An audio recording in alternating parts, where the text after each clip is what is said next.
Hello, everyone, and welcome. This is Melissa. Hi, it's Rachel again. This is Harmoniously podcast.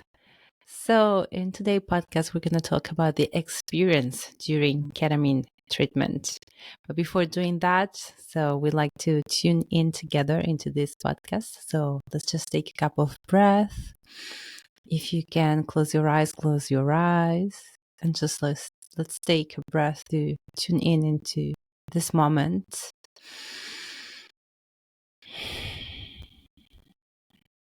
Let us ourself arriving to the present and be fully present for this discussion. All right, we can open our eyes. All right, so Rachael here again to discuss about ketamine and about the experience. So last podcast we discussed about how to prepare. And so now we go into the experience itself. And I'm very excited because ketamine is definitely different than other psychedelic. It is. It's a very, I think, different, and there can be for sure some similarities. So I'm excited to hear your input on some of the more themes that we sometimes see come up in consciousness and even in our subconscious during the experience. But there are some logistics too that are different. So we'll talk about a little bit of. I think maybe we should start at the beginning, right? So Yes. right? So in the beginning, the first portion of ketamine treatment is always the medication period. So the moment that we go to receive this medicine, to do our treatment, whatever it might be. And I think we covered a good amount of the stuff to do to kind of help prepare for these experiences in our last podcast. So for this one, we're kind of going to start at the moment we kind of ingest the medicine. Ketamine is a bit of a different compound, and in most of the oral troches or lozenges or rapid dissolving tabs that we prescribe for the home setting, these are medicines we're going to place in our mouth, and there may be 1 to 5 tablets that we're using based on your prescription. And in general, we're placing these tablets or tablet underneath our tongue or in the back of the cheek here, because the buccal membranes are actually these really absorptive kind of oral mucosa here. We get a really wonderful absorption of the medication here in the mouth. So a lot of people ask, well, why don't we just swallow the pill, or why don't I just swallow the tablet like you would with a lot of medicines? And the answer is interesting. So ketamine actually has a pretty limited bioavailability, meaning how much of the medicine we actually get that's, active for us in our body. And in the oral form is only about somewhere between 15 to 40% of it are we able to absorb. Okay. So if we were just to swallow this medicine, which we do in some of the other, types of medicines, what happens is this type of medicine can get kind of destroyed by stomach acid. It can get partially digested. And what ends up happening is you may still have a psychedelic experience, but it is more erratic and bizarre. So it could start 2 hours later because it's going to go through a digestive process. Mm-hmm. The way we generally organize ketamine treatment at home is that we have you hold this medicine in our mouth for a while.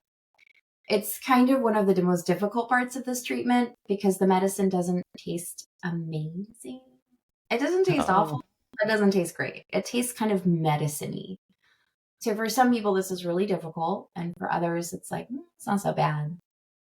But the rule of thumb is for most of the rapid dissolving tablets, which is, I think, most commonly used, troches too, but rapidly dissolving tabs, they dissolve over 8 minutes in our mouth. So there's this period Not too bad. Yeah, not terribly bad. They're going to dissolve into this fluid, and we're going to hold this fluid in our oral mouth here for about 10 to 15 minutes.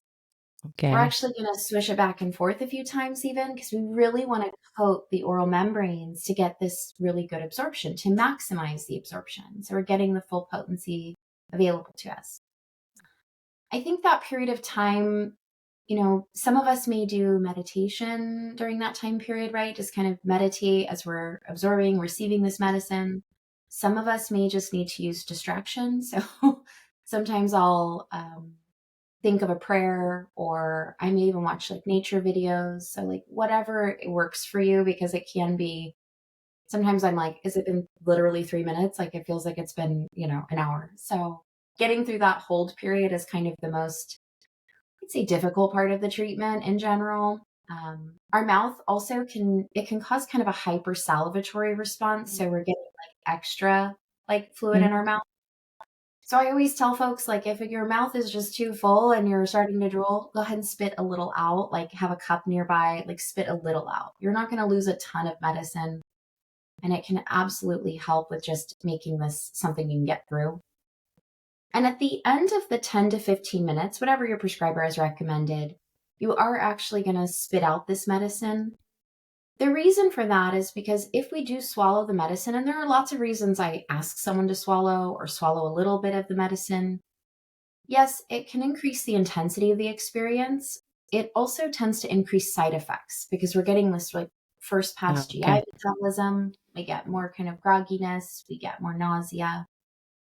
What I'm able to typically do is get you to a psychedelic threshold, or the threshold we're looking for, without ever needing to swallow. But I always kind of want to frame that as though there are reasons I ask folks to swallow some or all of the medicine, depending on where we are with treatment. So I generally start people without needing to swallow it, only because it increases side effects for a lot of us. So for most of us, we're going to spit it out after this 10 to 15 minutes. Hopefully we've gotten through it and we're distracted a little bit, or we had some prayer or meditation. And after we've spit it out, I think it's kind of normal to get a little bit of oral numbness. So it does have a little bit of an kind of anesthetic quality. So it can cause some of this like oral numbness in our mouth. And for those of us with anxiety, this can be a little altering. So I always mention that that's perfectly normal. It's not going to cause any trouble, but it is kind of worth mentioning.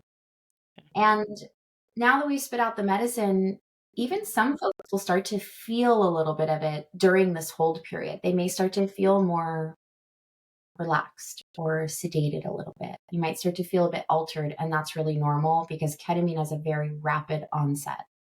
It generally, we start to feel this medicine within about 10 minutes for most of us. So it really does kind of come on pretty quickly. So it's good to already be prepared. I've had folks that are like, oh, I just finished this meeting, I'm going to hold the medicine. And it doesn't tend to work well that way, because we really want to be, as we already talked about, prepared to kind of enter the non-ordinary state and prepared to kind of go straight into this experience, because it doesn't waste a lot of time. Okay. So as you said, so at the end, when we're spitting the medicine, or in some cases that you will ask to Yeah. swallow, and at that point the experience is starting, right? Yeah, Yeah. definitely. So it And takes a few moments. And I'll be honest, some folks, it may take a little longer. There are people that are like, 20 minutes or 30 minutes in, they're not feeling much. This is a medication that is so nuanced, and it's highly regulated by some of our metabolism. So we kind of covered a lot of the other things in prep that can help this, but having cleaner meals, things like that prior to your fasting period, and really observing the fasting period can make this more kind of predictable in a lot of ways. So for most of us, this is going to come on pretty quickly. Every once in a while, I'll have someone that's like, it didn't start for 30 or 40 minutes. So being prepared to just enjoy some meditation, some relaxation time until you start to feel the impact is important, because it can, there's a little bit of a spectrum of time that we can experience the onset. But for most of us, it's much quicker than we expected. So being prepared to enter that state pretty quickly. And then and yeah. sorry, I was gonna ask, like, and then, but are you going to keep the medicine in your mouth till you feel it, or still like after that window of those 10, 15 minutes to 15 minutes, you spit it out anyway, and then you wait? Good question. I think a lot of folks tend to hold it as I've prescribed, which is 10 to 15 minutes. There are some folks that really do go, there's some like deep dive Reddit articles out there that are like, hold it for 45 minutes or, longer. Some folks really do hold it for a bit longer. And this is just something I generally recommend that you talk to your prescriber about. Like, make sure you guys have a clear plan, like what's working for you. Like, as a side note, I think what we'll probably discover in like years to come is that each of us have our own kind of unique microbiofilms in our mouth or oral pH that may alter the way we absorb this medicine. So some of us may need to hold it a bit longer to get like the best absorption. I even sometimes have folks do like an oral rinse beforehand, like warm salt water or brush your teeth, just to kind of clear out our mouth and prepare to like receive this medicine and kind of maximize the absorption. But in general, most people are going to feel it pretty quickly. They're going to spit it out after 10 or 15 minutes.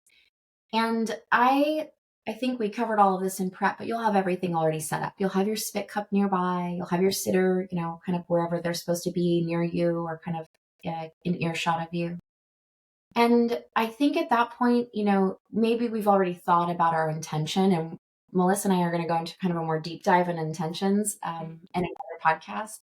But in general, setting, kind of the intention while we have the medicine in mouth, like I'm just here to surrender to my higher self, maybe to grow or to heal or just to explore, keeping kind of a more broad architecture to the intention. And after we've spit this medicine out, I generally recommend most of us just go ahead and lay down and prepare for the experience to begin. This may be something that we want to use like an eye mask for that can be really soothing and pleasant. Or for me, I don't like things on my face. It makes me feel a little claustrophobic. So I just close my eyes, which is perfectly fine as well. There's also like meditation pillow, like for the Oh, eye pillow that you can put. So maybe, I don't know, yeah. for some people that may feel claustrophobic because the eye mask, like you Mm, feel it very tight. That one is just like on your eyes. You can have yeah. like some lavender or things like that. Yeah, I love that. And that's a great addition because that gives a little bit of pressure without it feeling like restrictive, which I don't Exactly. want. So, but I think that's a great tip. And by all means, like whatever you're comfortable with. I think the one thing we should probably note, especially inside the experience, is pets. We want to keep our pets safe, but also they are a huge source of comfort for us. So I want people to think about this, like having your pets near you during the experience. With ketamine, most of us aren't moving around a ton. It does tend to have a bit of more like a sedative type quality to it. But having our pets nearby, I've had all kinds of animals. So I've had animals that'll just lay there with me the whole time and be so gentle and soothing. I've also had other animals that are a little bit more kind of busy and I just want people to be thoughtful about it. There's no wrong or right answer there, but making sure your pets are cared for and that they're safe and that aren't going to be terribly distracting to your experience, I think is at least worth putting some thought into. Yeah. Find the best solution for like your home environment, I think. And then when you lay down, is it best to have like a pillow or something behind you so that your little, like your spine, you're not completely Yeah. like Yeah. all laid down, just a little. I'm Good just question. thinking because as it is dissociative and sedative, like I don't want anyone to have their saliva go on the wrong side while they're in the Yeah. medicine. So maybe if you have something that pulls you up a little, that Yeah. can Good prevent question. that. So it does tend to actually decrease our work of breathing. So there are some folks that I actually do want to be elevated. Those with like a history of obstructive sleep apnea, they may even Mm. use their sleep machines during their experience. Oh, okay. And a couple of other conditions that your provider will talk to you about in specific cases. A lot of us will be perfectly fine just laying down in our normal kind of sleep position. But that's not to say that there isn't other positioning. I've had folks use like their massage chairs at home. I've Mm. had folks have like kind of zero gravity chairs and things that they've enjoyed using. So I think sitting or reclining, it's really just about being really comfortable. You are spot on because it is a dissociative type psychedelic. So we tend to have a bit more of that brain and body disconnection where it's maybe harder to move your arms the way you think you should or get up and move around. So you want to be in a position that's going to be comfortable, that you may not have to move around a ton. Save for perhaps getting up to use the restroom, you should be in a position that's very comfortable for you, that you can maintain. So for those of us with back issues or neck issues, you really want to set yourself up to be as comfortable as possible because you may be in that position for another hour or so. Mm. Yeah, but I think positioning is important. And so also like comfortable clothes and easy to remove clothes. If you go to the bathroom, you do want to think about how to remove like, I don't know, a belt or jeans. Yes. Definitely. That can be really complicated. So, yes, being thoughtful about what we're using. And I just generally tend to think of this experience as like this beautiful act of self care. So, I really maximize my comfort, like really cozy clothes, really cozy bedding, or wherever you're going to be kind of set up. I think all of that can really play well to the sense of relaxation and moving into kind of this like therapeutic container of this non ordinary state so that we're prepared to, rather than have our environment distract, we're prepared to kind of enjoy whatever might be here for us, to learn, to grow, to heal, all of the things that are here for us in the non ordinary state. So, less restrictive clothes tend to work better because they can be a bit distracting in the experience. You'd be like, oh, it's a little tight or that's a little uncomfortable. So, thinking about those things is wise. And I imagine also a nice blanket, because anytime we do a relaxation of any kind, like also in yoga, shavasana, yoga nidra, you need a blanket because your body temperature drops a little bit. So I imagine Yeah, here even more. absolutely. So having something you could pull across you if you're a little chilly, or your partner might, or your peer support, but also something you could remove if you were a little warm. Sometimes I've had a little sunlight coming through the window and I'm like, I'm actually a little warm right now. So something, yeah, that's easily kind of can give you comfort for temperature as well is Okay. important. So even if it's dissociative, you can still feel warm or cold. Yeah. You I still think have those definitely, sensations during the experience.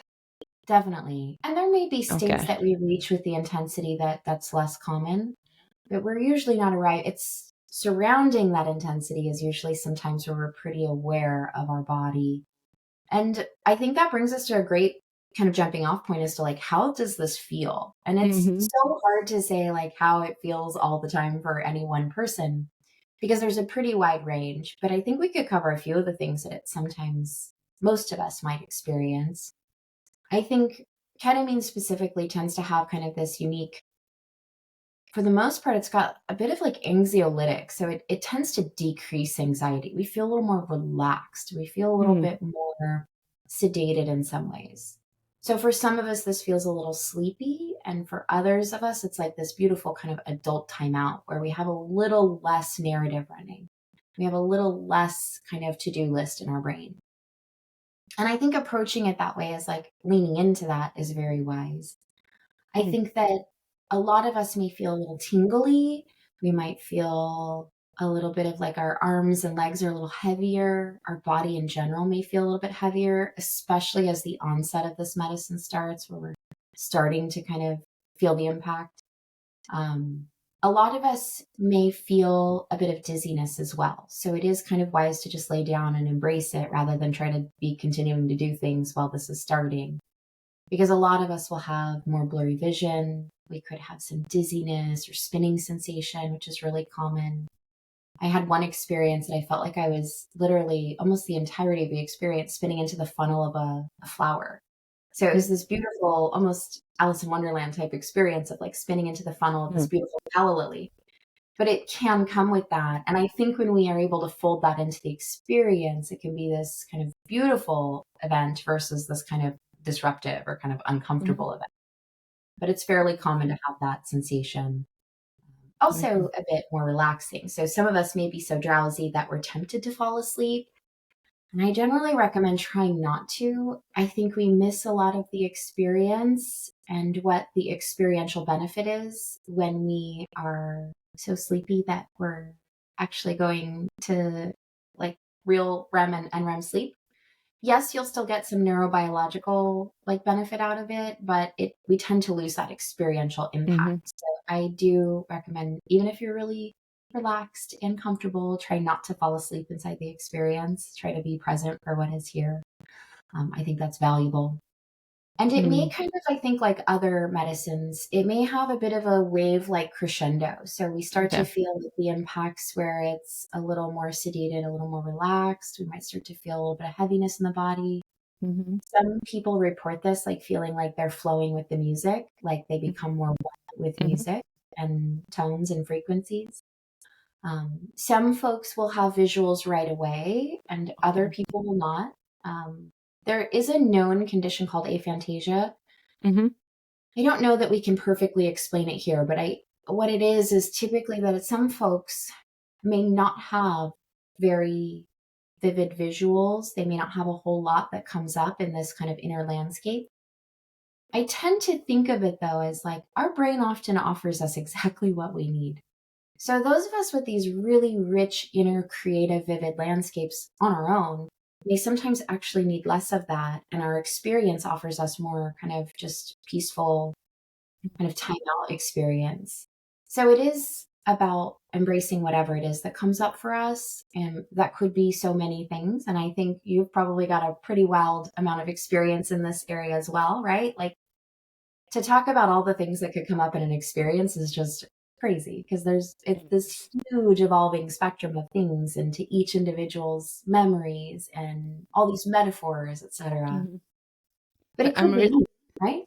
sorry, I'm really curious about, because as you said, it's a dissociative. So there's you feel less of your body, and with some other psychedelic, particularly with me with ayahuasca, it tends to be less visual and more embodying. So it's not even embodying in the sense that I feel my body more, but I feel everything through my body. So my body becomes really, and it normally always is, but even more, everything is enhanced. And really, I can sense all these other states, like Mm, energies. It's hard to describe, but like yeah.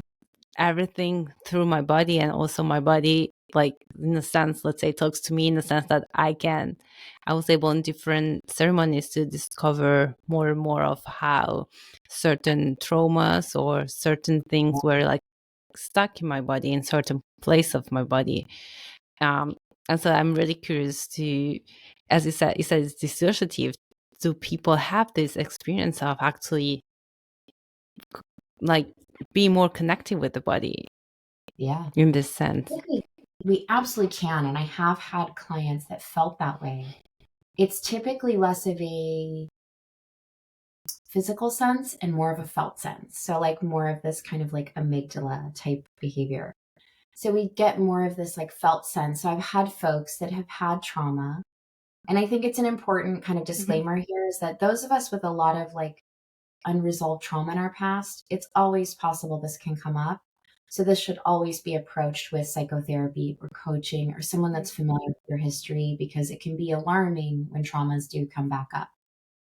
For those of us that have done a lot of trauma reprocessing already or trauma work and are informed, some of these experiences I've had folks have very deliberate and kind of very eye-opening experiences of traveling through their own bodies and even being able to almost visualize and have this felt sense of like, I'm storing this. Like, this is why this is heavy. Like, this is why this feels stuck. This is why my shoulders, whatever it might be. So I think people very much can still have that type of experience where we have this deep felt sense of especially storage facility in our body, right? Hmm. Like, we know our cellular DNA stores our trauma and it expresses it. So there is some somatic work to that. I've had some folks kind of tap into like kundalini energies and have more, although uncommon to move around a lot, actually start kind of moving a bit more and moving like energy through body. So some really beautiful stuff can happen. It just tends to lean towards more of that side of being more introspective, more kind of mental and Okay. cerebral than it does physical. But that is not to say it doesn't happen, because it absolutely Okay. does. Okay. But it's more, as it says, cerebral, more like Yeah, visions, more like insights. it can be. So, and that I think is where ketamine is. I think that all the medicines vary to some degree.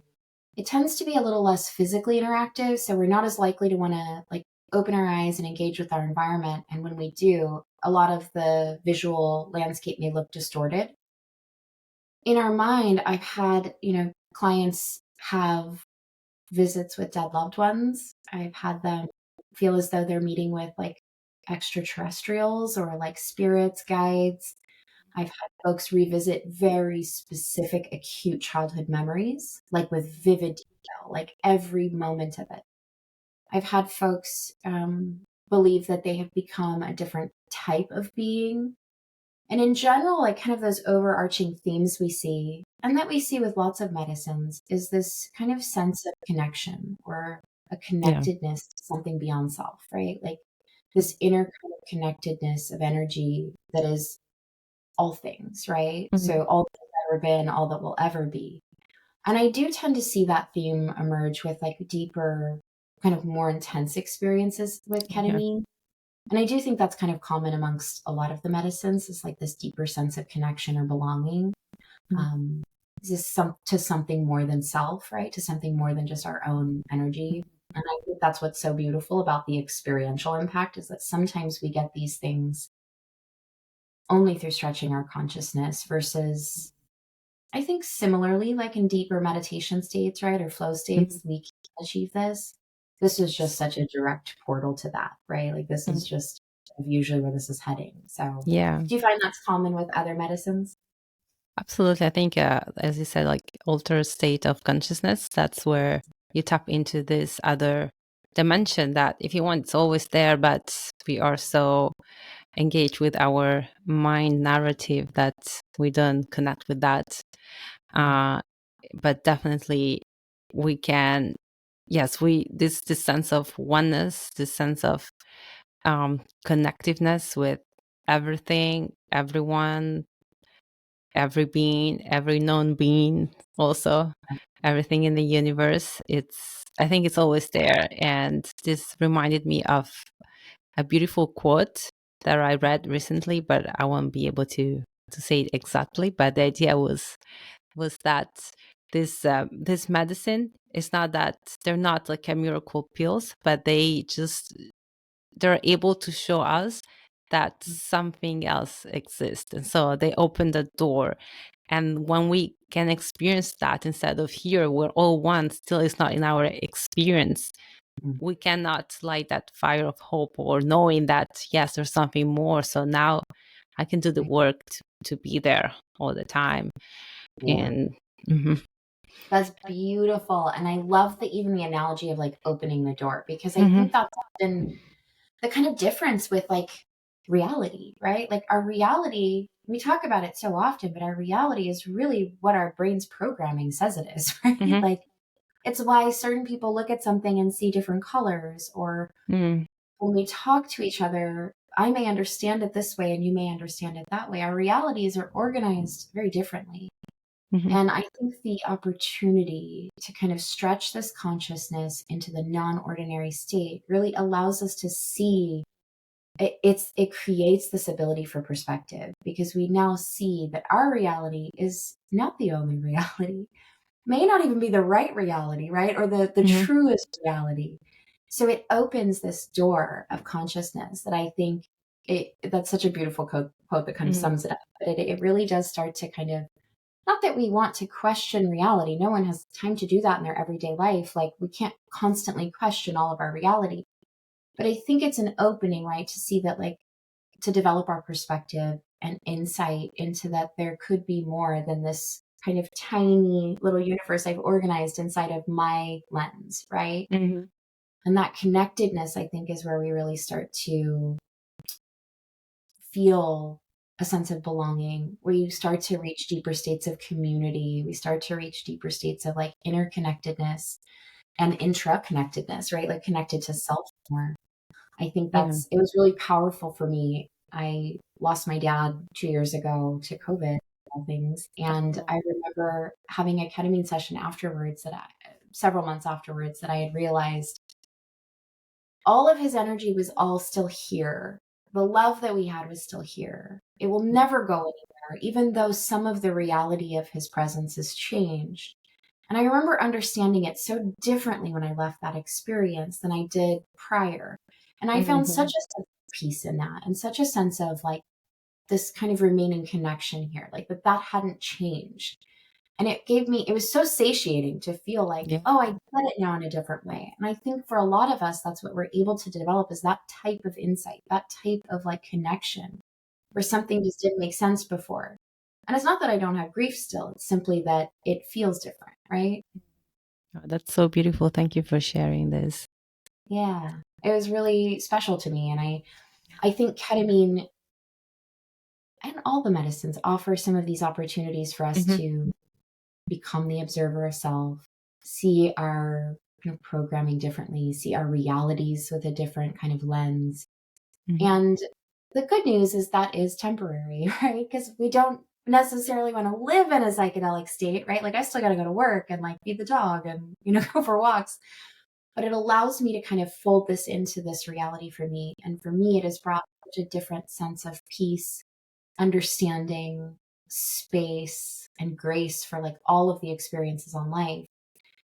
And I think when we're talking more specifically with ketamine and ketamine treatments for like reduction of anxiety and depression, we're talking about, I think at least we're closer to the idea of root cause and Mhm. origin of like, where does that begin? Where does this sadness, this fear, this anxiety, these kind of thought processes, where do they begin? Right. And sometimes it is Mhm. that there's a moment, and other times, like you were kind of talking about with trauma in the body, sometimes there is a moment that this begins, or there's a concept that this surrounds, or there are little roots in the ground from where this Mhm. began initially. Maybe it was our programming we received as kids or from the society. Mhm. And I think this is what allows us to open that door to kind of changing the way that those thoughts work, right? Yeah, and exactly as I said, like thoughts.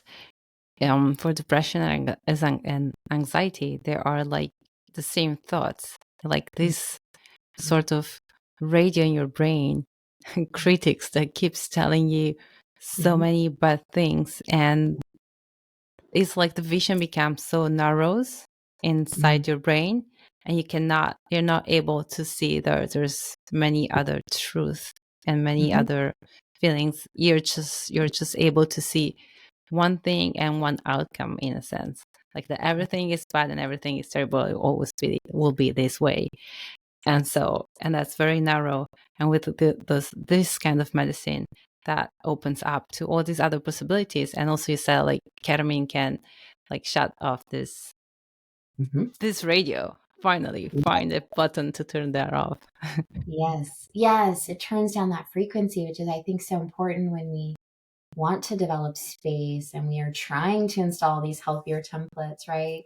And I think that's so valuable, which is why I think, we've seen a lot in the press and psychedelic spotlights right now talking about, isolating the kind of psychoactive, basically making the psychedelic experience or like the part of ketamine or any other medicine that works well without the experience, which I think is so valuable for certain populations, right? When we're talking about maybe our schizoaffective, schizophrenic type patients, patients with like contraindications to doing psychedelics, this may be very useful.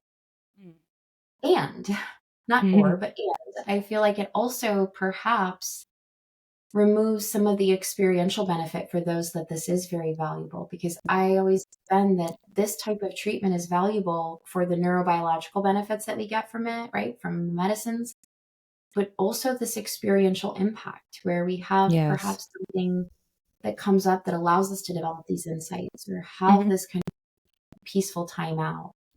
Hmm. I think the kind of theme, right, is that they can be almost Yeah. anything. And I'd like to talk a little bit about metaphor, right? So Hmm. do you find that like with other medicines that like our brain uses very interesting You metaphor? opened a door that I'm a linguistics. Don't talk to me about Right? language, whatever metaphors. I'm able to talk for hours. But yes, let's go. We I should love this. probably, we should probably do another sequence on just metaphor alone. I But I love think this. it's so important to like realize that often what our brain is doing, especially when it's like unencumbered by like our traditional like programming or thought patterns, processes, it creates some very vivid kind of metaphor. And I almost Mhm. think of metaphor as the way that our brain is giving us these beautiful imagery of the way it's rewiring or restructuring as within the context of the psychedelic experience. Do you Even find that more. is common throughout all the medicines? Okay, I can tell you even more. So, not only about my experience, Yeah. so with medicine, but like my experience as I don't know, language person, Yeah. as I speak 4 languages, and on top of that, I'm also a translator. So that's another important element that Yeah. you're gonna Right. understand why. So as a translator, when I translate from one language into the other language, so what happens? I was able to discover this even before medicine. So what happens is like our brain, we think in language. We don't think in language. Our brain before the language, and that's the process of a translator. So I don't translate English in Italian. I take the English, I have to translate it into how the brain works, which is images. So I go step back, images, concepts, feelings. Okay, so and from that, I translate that, which is how the brain actually thinks into Italian, for example, or vice versa, whatever. So like, and that's why like when I talk with you in English, I'm not thinking in Italian. I'm thinking in how my brain thinks, and then I translate it in English. But it's so quick, and if you do not translate, not know another language that well, you never have that experience. And so like metaphors are so valuable because that's actually how our brain thinks. And that helps also because when we use language, our logic brain puts a lot of filters. Right? Because there's all these filters of the language. That is also all structure. When we talk about also about society, what we learn, there's a lot that comes from language, because like language is a word on itself. So how a language structure the world around you, another language structure it in different ways. That's the beauty of learn multiple languages, for example. And so when also you talk with metaphors, not only you go direct to the source of thoughts, because that makes it more clear of what it is, but also you bypass those filters. It's mind-blowing to think about it that way. Like, and from your lens on like from linguist, right? Like this multiple language and like the way you have to construct this, it's almost as if it takes it back to like as you said, like to the beginning, right? Which is how we actually think, which is conceptually, right? And like through metaphor. I even have probably a bigger rabbit hole, but do you think this relates to storytelling, right? Like, oh yes, think about ancestral storytelling and like the way we pass down story, and often full of metaphor, right? I think there's something to that as well. And I think there's a related concept to the way that psychedelics work, and why with many psychedelics, we lose command over some of our language centers, right? Language isn't as fluent. We aren't as well versed, maybe not as articulate as we might be, but we certainly have a stronger surge of metaphor and or conceptual thinking, right? Where we're really deep diving in like the neuroscience of this. And I don't know that I could break it all apart, like in the science, but I know from experience and from working with thousands of patients with this, I see a theme and I see some relationships here that I think are very profound, and especially with storytelling, because I think often the psychedelic experience is almost this big, it's like our brain is telling us a story in a strange way, right? Like this is ancestral storytelling aspect to it. And I think metaphor and storytelling are very closely related as well. Do you feel the same? Absolutely. I think that's why all this the ancient traditions and the ancient wisdom comes through storytelling, being fairy tales or being like the Bhagavad Gita and so on. It's or the Bible. It's all storytelling for that reason, because if you write a research paper like nowadays, even like a research paper of 20 years ago, it doesn't have the same like rules that we have now. Like the rules have developed in the university so that everyone follows certain standard, so that the that can be understood, and they try to avoid every ambiguity. That's the importance in research, avoiding ambiguity. But that is like with times changes. So people in 100 years would not be able to understand it correctly and may find ambiguity in those research papers, for example. But the story, no, the stories are, that's why they talk to us, and they're also so open to, yes, they're open to interpretation, but also they are so powerful that the story comes with you. I felt that many times, either parables or fairy tales or other stories, they comes with you, and according to what you're experiencing in life, they're telling you and giving you a different message as well. Yeah, I so agree. And I have found that I think storytelling sometimes tends to be more impactful. And maybe it's because it's a deeper form of language, right? Or a deeper form of the way we think, right? So it resonates in a different part of our brain, or it's more captivating in some ways. And I think there's some relationship to the psychedelic experience. And to kind of fold it all together to like make this like somewhat nebulous concept kind of come back to the experience.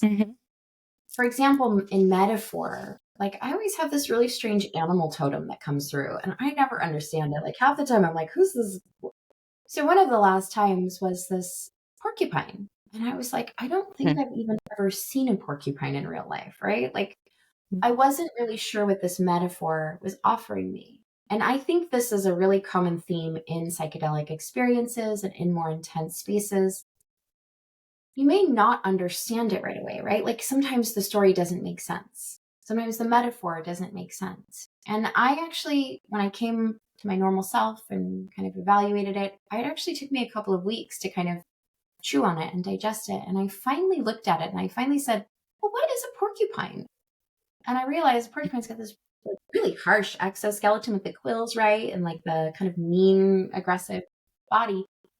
But if you flip them over, they have this adorable, soft, cute underbelly. And I realized instantly what my brain's metaphor was trying to offer me is that sometimes I have kind of this tougher exterior and I also have a softness, and it's kind of this balancing. That's a very personal metaphor for me, but I find that a lot of folks have these kinds of metaphors that kind of emerge as themes in their experiences. And some of them will make perfect sense. Some of them will make sense over time.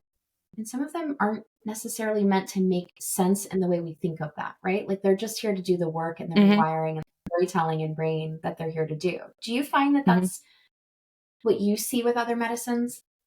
Yeah, absolutely. I know there's people that reports they see like I know some Egyptian visuals or some like more archetypal visuals. And then there's, as you said, very, very individual metaphors. But I also like encourage or invite everyone that see those more archetypal visuals to also do not, even if it's a temptation to research, right? Because maybe there's something that is archetypal and you've never seen before, and then that corresponds to something that actually existed in the past. So it's very tempting and fascinating, but also invite to explore what it means for you. That's probably it's different, and it's an individual meaning. But also like this very, very, very individual, like you said, porcupine. That's there's no Egyptian god of porcupines. I don't think so. But We should yes. be. But yeah, definitely. Well, And and so I think that's the uniqueness of it, right? Is like it is our own brain kind of using the images it's seen before, these archetypal type, runes and visuals, or perhaps some random porcupine or roadrunner going through. But I think it is our brain's way of using metaphor to tell a story. A lot of that will relate to the way that I think our brain is actually doing some rewiring or restructuring or making sense of something. So some of that needs to make sense in our conscious brain. Not all of it, I think, is the other part of it, right? So there isn't always, we don't always have to make sense of everything. Yeah. So I also just a little bit of a question for you, because in ayahuasca, for example, when there are images like that, maybe not the first time, but like when someone has already done a couple of ceremonies and is already a little bit more comfortable with the ceremony, I invite them to, when there's some image, and this is when there's some image that they don't understand, okay? Or sometimes there can come some image that you don't like, right? A monster or whatever. And so you may try to reject that, and that can open the following part of like when you have an experience you don't want what to do. But let's stay with the images. I always invite to just ask, who are you? What are you? Show me more. I don't understand. And normally you have a further answer. So would you suggest the same in ketamine, just to question? Tell me more, explain me more. I don't understand this. Like you're trying to tell me something but I don't understand it. Show me more. Absolutely. And also, I'm going to step back one step before that to say that I think the concept underlying that is one of the most important concepts, and it's the idea of curiosity. Mm. I think that curiosity component is often, especially in ketamine treatment, right? Because we are working more specifically with patients with PTSD and anxiety and depression.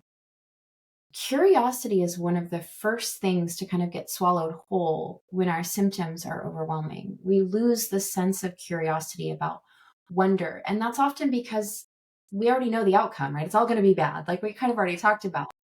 We have these like really deep kind of imprinted patterns in our brain that have already informed us that if we're curious, it's just going to turn out awful, or it's going to fall apart, or the other shoe's going to drop, or I'm not good enough, or whatever these networks are telling us.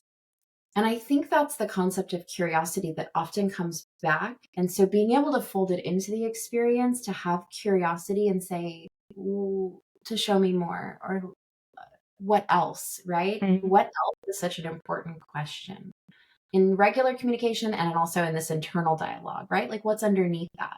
So it Mm-hmm. almost brings me back to the analogy of like, you could say the onion, or I like the thousand petal lotus. There are rungs and rungs of Mm-hmm. petals, right? It's always what's underneath that rung and what's underneath that rung of petals.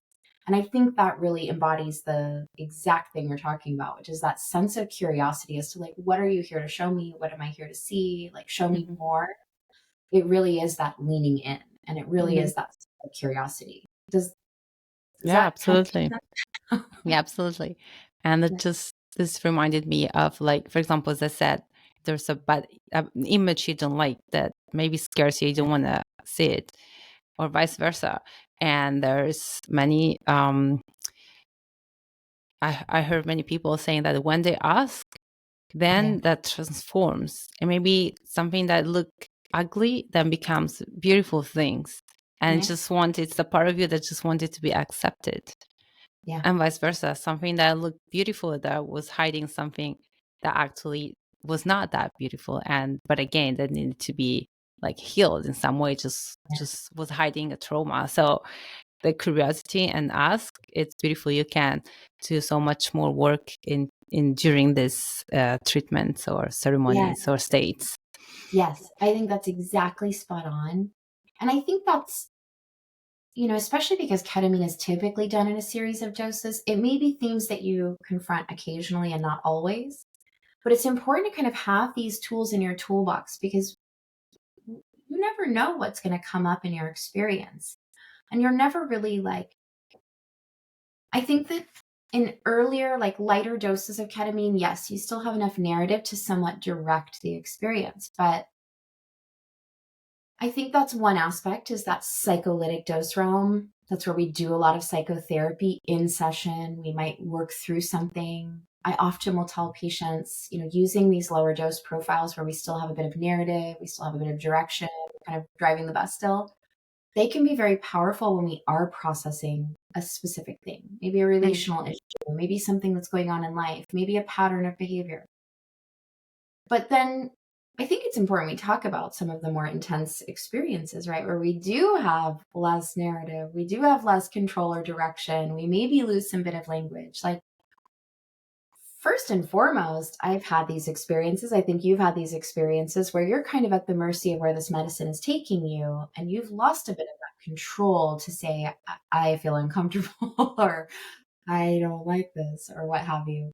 So let's talk a little bit then, I guess, about, I think it's a beautiful segue to talk about like, what do you do when things feel Mm-hmm. a bit tense, or you feel a bit overwhelmed by what's coming up or what you're seeing?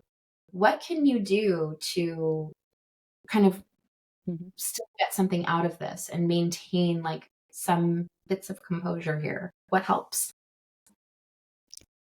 You ask me.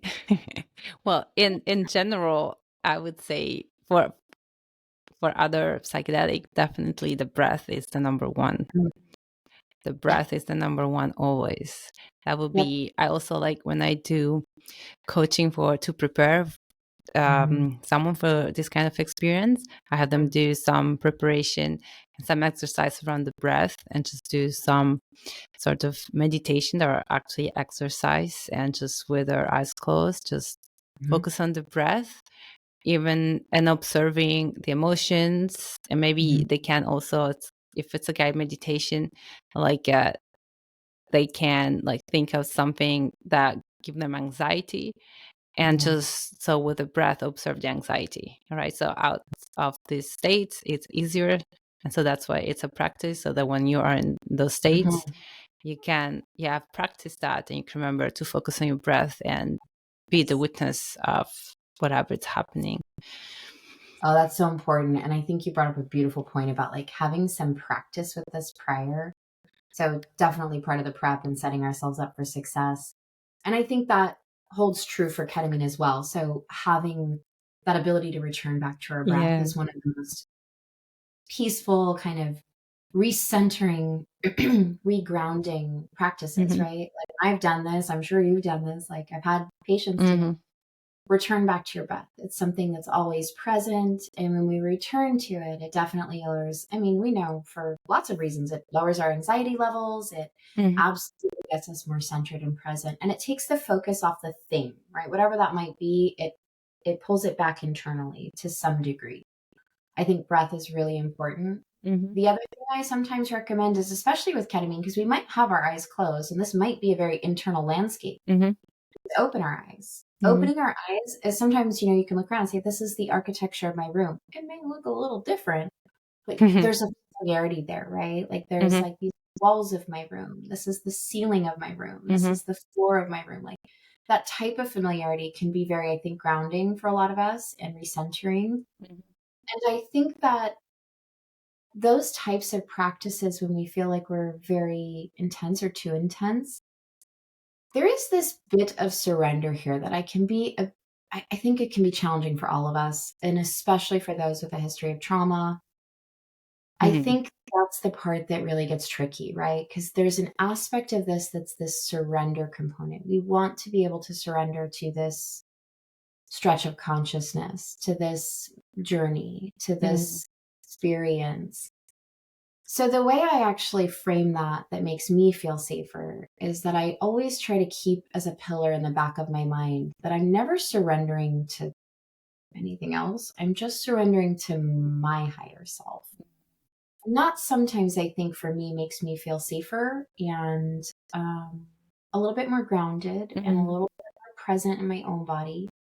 I don't know that for sure it's a control thing, but it's also like a safety issue, right? Like wanting to feel safe. And I think that's the underlying principle. You find, Mel, that like, I think we could do a whole other thing on surrender because surrender is such a difficult concept. But Yes, there's do lots you of frame, nuances. yeah, there is this aspect though, right? Of like needing to be able to surrender to some degree.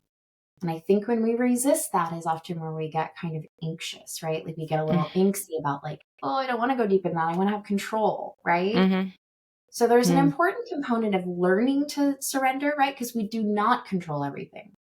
But there's also this like background issue of safety, right? And like honoring our internal like safety boundaries and things like that. So that's why I have to kind of frame it in a tricky way that like I'm surrendering to my higher self versus I'm surrendering to this unknown, right? I love that. I love that. It's beautiful, Yeah. I think, because we Well, know and I that, think, I think we all feel our higher self is there for yeah, our highest interest. yes, So giving it yeah, to this higher power that has our interest, our back, yes, it's a great way. I love it. yeah. And And it feels more loving and more supportive. yeah, so I have a question. Like, what about like, we know it's a dissociative, but like with other medicine, like some people find that touching something, so focus on the touch, that can help Mm, if something is a little overwhelming. yes, yeah. Mm. And I think, I've had patients have experiences where it is more difficult to actually move your body. So if you're finding that's difficult, I think sometimes it can help this is where peer support can be very valuable. And I know this varies a little bit from medicine to medicine, but I have had folks use their peer support person and maybe they have a signal of some kind they've already Mm-hmm. discussed. tapping or just if Mm. maybe an anxious look on my face, where the peer support can actually come in. And if you've discussed this, having touch can be very soothing, right? Like maybe just a Mm. hand or even some bits of language like breathe or you're safe. I think Mhm. sometimes those things can really be very reassuring and comforting. It's definitely something to talk about with like your peer support Mhm. person because we don't want to have touch that is inappropriate or Yeah. not welcomed. And sometimes we do need to be able to witness Mhm. and kind of experience this on our own. But I think that's one valuable part. And yes, for sure, if you're able to move around kind of freely, absolutely, there are tapping points we can do that can be very soothing. We can do all kinds of like gentle stroking of like the hip or the thigh can be really comforting to most of us.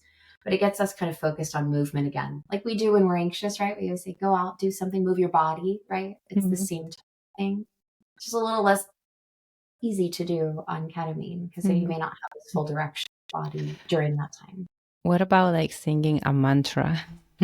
Absolutely. I think singing, prayer, chant is all very valuable. I think the most difficult part is that sometimes it's harder to access language in these Mm. states or memory.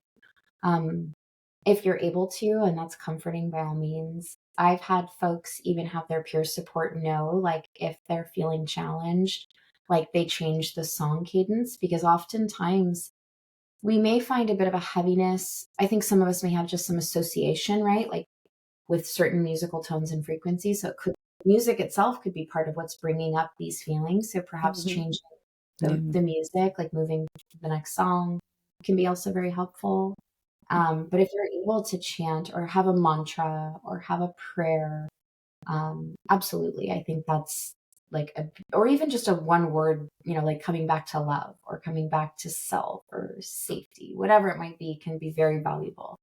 And that's why prep is so important for the experience. Mhm. But on the whole, right, I think we're making it sound awful like everyone has these challenging experiences, but I don't think that's the case. I think on the whole, especially when we set ourselves up well and we have good support and we're entering this with an open mind, I think the great majority of us have very positive experiences and somewhat relaxing or interesting or intellectual or cerebral or stimulating experiences.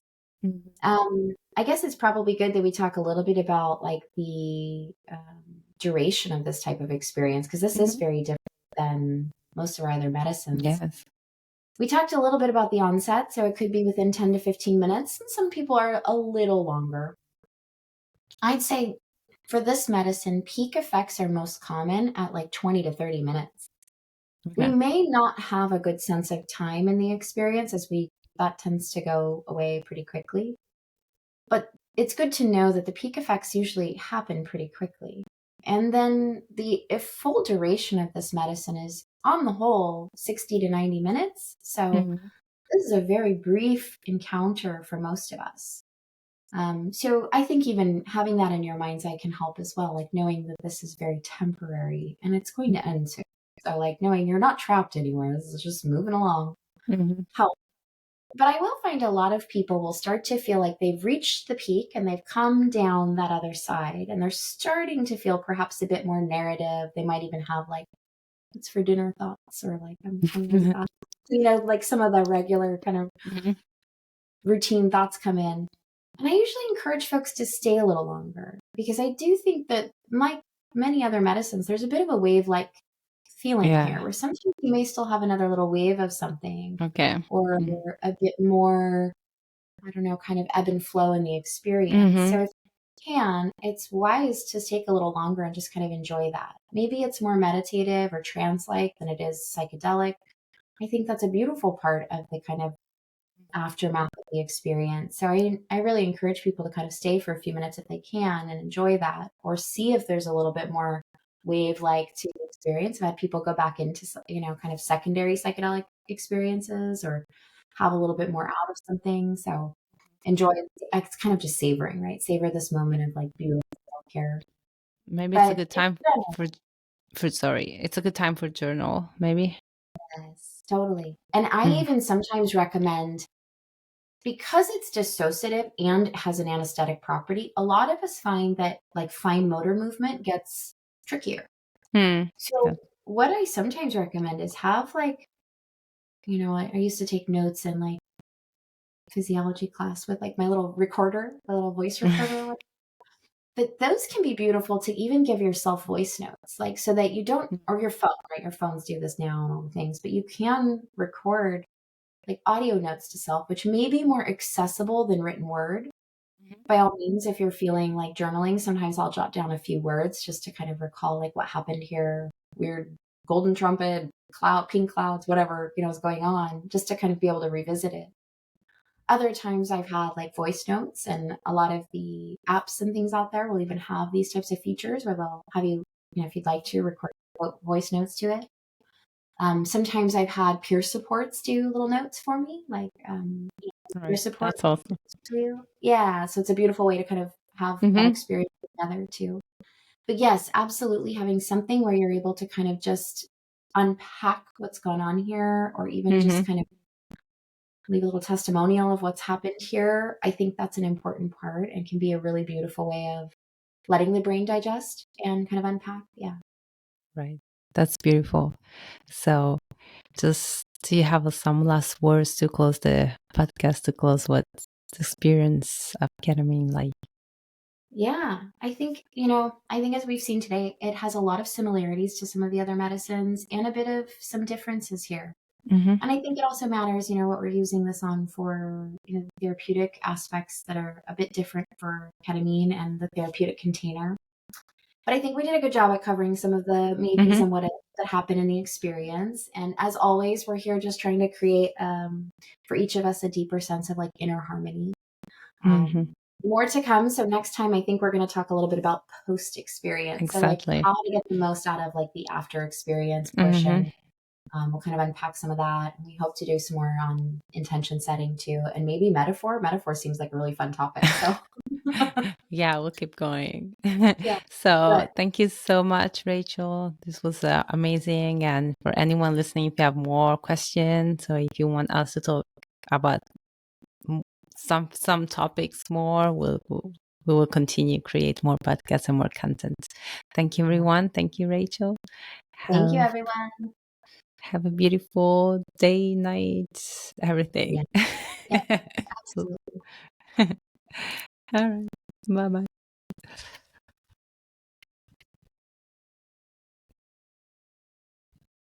Oh no.